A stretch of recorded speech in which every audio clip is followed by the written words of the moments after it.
আমরা তো একটা নির্বাচনই চাইছি, অন্য কিছু তো চাই নাই। নির্বাচন চাওয়াটা কি অপরাধ নাকি?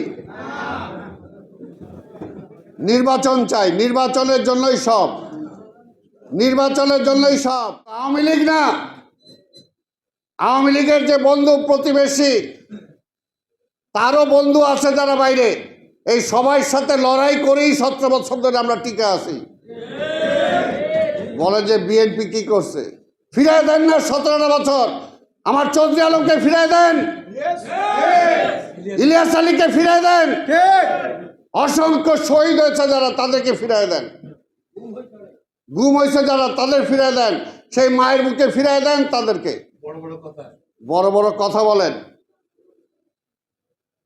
আজকে বিএনপির সাথে আওয়ামী লীগকে মিলায়, অমুককে মিলায়, আবার অনেকে সৎ, বেশি সৎ হয়ে যায়। সতের নকশা আমরা দেখছি, কারা দখল করতেছে, কি দখল করতেছে, সব কিছু আছে। সব দোষ হলো খালি বিএনপি। আরে ভাই, দখল করলে আপনারা ধরেন না কেন?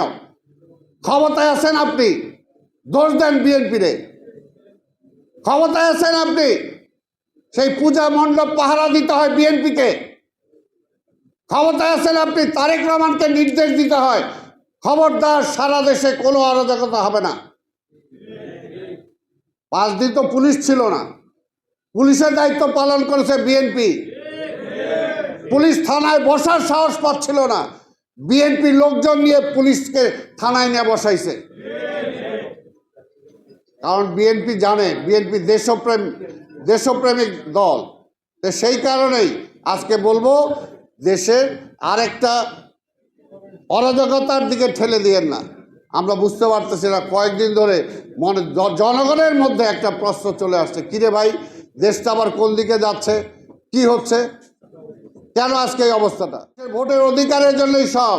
রাষ্ট্র পরিচালনা কে করবে সেটা আপনারা কয়েকজন মিলে ঠিক করবেন না, সেটা জনগণ ঠিক করবে। কাজেই জনগণের ম্যান্ডেট দিতে ভয় পাওয়ার তো কোনো কারণ নাই, আমরা তো বুঝি না এটা।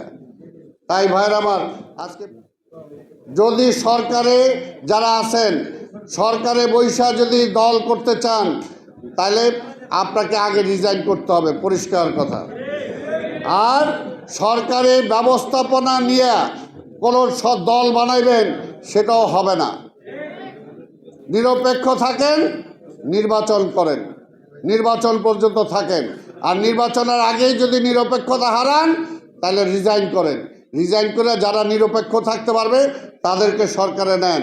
আমরা বিশ্বাস করি ডক্টর ইউনূসকে, আমরা বিশ্বাস করি, তার উপর আমাদের আস্থা আছে। কিন্তু আপনার আশেপাশে এই সমস্ত নিয়ে চলবে না। যারা উল্টাপাল্টা কথা বলবে, যারা আন্দোলনকারী দল, যারা বিএনপি সম্পর্কে উল্টাপাল্টা কথা বলবে, সেটাও কোনোভাবে হবে না। তাহলে পরিষ্কার তাদেরকে বলেন যে তারা যায় সরকার ছাইরা তারা বাইরে যায় রাজনীতি করুক। পরিষ্কার কথা, আমরা তো মানা করি নাই, রাজনীতি যে কেউ করতে পারে, সেটা করুক। আর আরেকটা বলবো আমাদেরকে, যে হতাশ হওয়া যাবে না। 17 বছর আমরা সব ত্যাগ করছি না আমরা? আরে ভাই, যে যত কথাই বলুক, নির্বাচন ছাড়া কোনো বিকল্প নাই, নির্বাচন ছাড়া বিকল্প নাই। তাই কাজেই নির্বাচন যে কোনো সময় আসবে, নির্বাচন যে কোনো সময় দিবে। নির্বাচনের জন্য প্রস্তুতি নিতে হবে। জনগণ আমাদের সাথে আছে, আমরা জনগণের সাথে আছি।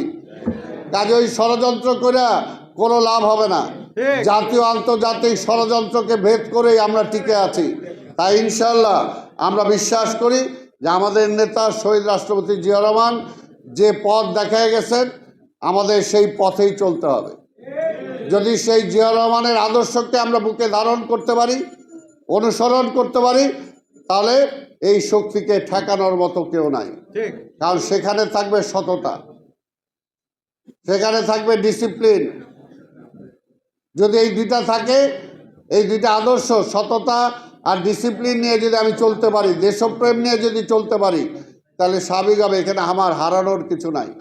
আমরা অনেক কিছু হারাইছি, কাজে সামনে আর হারানোর কিছু নাই। দেশটাকে দিতে হবে, এবং এই দেশটাকে দেওয়ার সময় এখন আসছে, দেশটাকে দেওয়ার সময় আসছে। সম্ভব, সেটা আমরা তো প্রমাণ করে দিতে পারবো ইনশাল্লাহ, যে বিএনপি যদি রাষ্ট্র ক্ষমতায় আসে অল্প সময়ের ব্যবধানে এই যে রাষ্ট্রীয় যে সমস্যা আছে সেই সমস্যাগুলো সমাধান হবে ইনশাআল্লাহ। কাজে আমরা আজকের এই দিনে আমাদের নেতা শহীদ রাষ্ট্রপতি জিয়াউর রহমানকে আমরা